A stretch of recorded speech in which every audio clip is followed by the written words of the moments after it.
இன்னைக்கு நம்ம ஸ்குட் கேம் சீரிஸை பத்தின யாருக்கும் தெரியாத சில இன்ட்ரெஸ்டிங் ஃபேக்ட்ஸை பத்தி தான் இன்னைக்கு நம்ம மொத்தமா டிஸ்கஸ் பண்ண போறோம். இப்போ ரீசெண்டா ரிலீஸ் ஆன ஸ்குட் கேம் சீசன் 3க்கான ட்ரைலருமே ஃபுல்லா பிரேக் டவுன் பண்ணி நம்ம சேனல்ல ஆல்ரெடி அப்லோட் பண்ணிட்டோம். பிரேக் டவுன் பார்க்காதவங்க மறக்காம செக் பண்ணி பாருங்க. எனிவேஸ் அப்படியே நம்ம சேனலுக்கு சப்ஸ்கிரைப் தட்டி விட்டுருங்க. வீடியோவை கிக் ஆஃப் பண்ணிடலாம். ஸ்குட் கேம் சீரிஸ்ல சீசன் 1ல 5வது எபிசோட்ல ஒரு சீன்ல இது மாதிரி என்ன ஷாங்க்னு கூப்பிடுங்க அப்படின்னு ஒருத்தர் கிட்ட சொல்ற மாதிரி ஒரு சீக்வன்ஸை காட்டியிருப்பாங்க. அவர் சொன்ன அந்த ஒரு டயலாக்கு பின்னாடி ஒரு பெரிய வரலாறே இருக்கு. கொரியால மத்தவங்களை ஏஜ் ஜெண்டரை வச்சு மத்தவங்களை இழிவுபடுத்தாம அவங்களை அழைக்கிறதுக்கு கொரியால மக்கள் ஒரு சில மரியாதையான வார்த்தைகளை பயன்படுத்திட்டு வந்துட்டு இருக்காங்க. மோஸ்ட்லி கொரியன் மக்கள் எல்லாருமே ஒரே ஏஜ்ல இருந்து க்ளோஸான ஃப்ரெண்ட்ஸா இருந்தாலுமே ஒருத்தர் மாத்தி அவங்களோட பேர் சொல்லி கூப்பிட்டுக்க மாட்டாங்களாம். உதாரணத்துக்கு சொல்லணும்னா ஒரு அண்ணனையோ ஒரு அக்காவையோ தம்பியோ தங்கச்சியோ அழைக்கிறதுக்கு அவங்களோட பேர் சொல்லி அழைக்காம அவங்க பயன்படுத்துற ஒரு சில முக்கியமான வார்த்தைகள் சொல்லி தான் அழைப்பாங்களாம். ஆனா நமக்கு அந்த கேரக்டரை பார்த்தா தான் இவங்க யாரை அழைக்கிறாங்கன்றதே நம்மளால புரிஞ்சுக்க முடியும். அதை இந்த சீக்வன்ஸ்ல ரொம்ப அழகாவே காட்டியிருப்பாங்க. இந்த சீக்வன்ஸ்ல அவர் இது மாதிரி என்ன ஷாங்க்னு கூப்பிடுங்கன்னு சொல்லியிருப்பாரு. அவர் சொன்ன அந்த வார்த்தைக்கான அர்த்தம் என்னன்னா, கொரியன்ல அண்ணனோ தம்பியோ இது மாதிரி எந்த உறவுமே இல்லாம ஒருத்தர் உங்ககிட்ட என்ன ஷாங்க்னு கூப்பிடுங்கன்னு சொன்னார்னா கூட பிறந்த அண்ணன் தம்பியை விட உங்களை பெருசா நினைக்கிறது தான் இந்த வார்த்தைக்கான அர்த்தம். இது மாதிரி இன்னொரு சீக்வன்ஸ்ல நம்ம ஜீகன் செபயோக்கு கிட்ட உன்னோட பேர் உனக்கு பொருத்தமா இல்ல அப்படின்னு அவகிட்ட சொல்லியிருப்பாரு. ஜீகன் இது மாதிரி எதுக்காக அவகிட்ட உன்னோட பேர் உனக்கு பொருத்தமா இல்லன்றதை எதுக்காக அவகிட்ட சொன்னாருன்றத சீரிஸ்ல தெளிவா சொல்லியிருக்க மாட்டாங்க. ஜீகன் இது மாதிரி சொன்ன வார்த்தைக்கு பின்னாடியும் ஒரு காரணம் இருக்கு.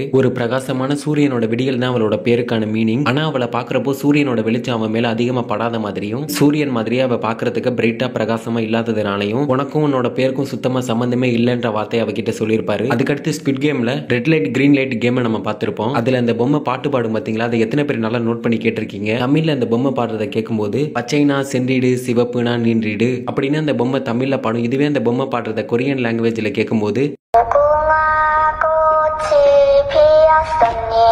அப்படின்னு இந்த பொம்மை கொரியன் லாங்குவேஜ்ல பாடும். கொரியன் லாங்குவேஜ்ல இந்த வார்த்தைக்கான மீனிங் என்னன்னா ஹபிஸ்கஸ் ஃப்ளவர் ஹேஸ் ப்ளூம்டு அப்படின்றது தான் இந்த வார்த்தைக்கான மீனிங். அதாவது தமிழ்ல செம்பருத்தி பூ மலர்ந்துருச்சு அப்படின்றது தான் இந்த வார்த்தைக்கான தமிழ் அர்த்தம். இந்த சீரிஸ்க்கும் இந்த சீரிஸ்ல நடக்கிற இந்த கேமுக்கும் சம்பந்தமே இல்லாத இந்த வார்த்தையை எதுக்காக சீரிஸ்குள்ள கொண்டு வந்தாங்க அப்படின்னு நீங்க யோசிச்சீங்கன்னா இந்த வார்த்தைக்கு பின்னாடியுமே கொரியாவோட ஒரு முக்கியமான வரலாறு இருக்கு. அது என்னன்னா சவுத் கொரியாவோட நேஷனல் ஃப்ளவர்னா அது முக்குவா தான். அதாவது தமிழ்ல செம்பருத்தி பூ தான் சவுத் கொரியாவோட நேஷனல் ஃப்ளவரா இருக்கு. இந்த செம்பருத்தி பூ அவங்க நாட்டோட நல்ல உன்னதமான மனசையும் அவங்களோட போராட்டத்தையும் விடாமுயற்சியையும் குறிக்குது. ஸ்குட் கேம் சீரிஸ் இப்போதைக்கு பல நாடுகள் மட்டும் இல்லாம உலகம் ஃபுல்லா ஃபேமஸா இருக்கிறதுனால இந்த சீரிஸ்ல வரக்கூடிய இந்த பாட்டு மூலமா அவங்க நாட்டுல உள்ள ஒரு சில நல்ல விஷயங்களை மத்த உலக நாடுகள்ல இருந்து இந்த சீரிஸை பாக்குறவங்க கிட்ட இது ரொம்ப அழகாவே சொல்லியிருக்காங்க. ஸ்குட் கேம் சீரிஸ்ல பிளேயர்ஸ் எப்படி செலக்ட் பண்ணப்படுறாங்களோ அது மாதிரி தான் அந்த சீரிஸ்ல மாஸ்க் போட்டுட்டு இருக்க கார்ட்ஸும் செலக்ட் பண்ணப்படுறாங்கன்னு ஒரு தியரி இருக்கு. இதை இன்னும் புரியுற மாதிரி விளக்கமா சொல்லணும்னா இந்த கேம்ல இருக்க பிளேயர்ஸ் எல்லாருமே ஒருத்தவங்களுக்கு மத்தவங்களையோ அங்க இருக்க மத்த பிளேயர்ஸையோ அடையாளம் தெரியாது. ஏன்னா இந்த கேம்ல இருக்க பிளேயர்ஸ் எல்லாருமே ரேண்டமா தேர்ந்தெடுக்கப்பட்டு வந்தவங்க. இது மாதிரி தான் அந்த கார்ட்ஸுக்கும் ஒருத்தவங்க இன்னொருத்தவங்களோட அடையாளம் தெரியாது. எல்லாருமே மேல் இடத்துல இருந்து வர ஆர்டர்ஸை கேட்டு ஃபாலோ பண்ற மாதிரி தான் காட்டியிருப்பாங்க. இது மட்டும் இல்லாம இந்த கேமுக்குள்ள ஏகப்பட்ட கார்ட்ஸ் இருப்பாங்க. இவ்வளவு கார்ட்ஸும் எங்க இருந்து வந்து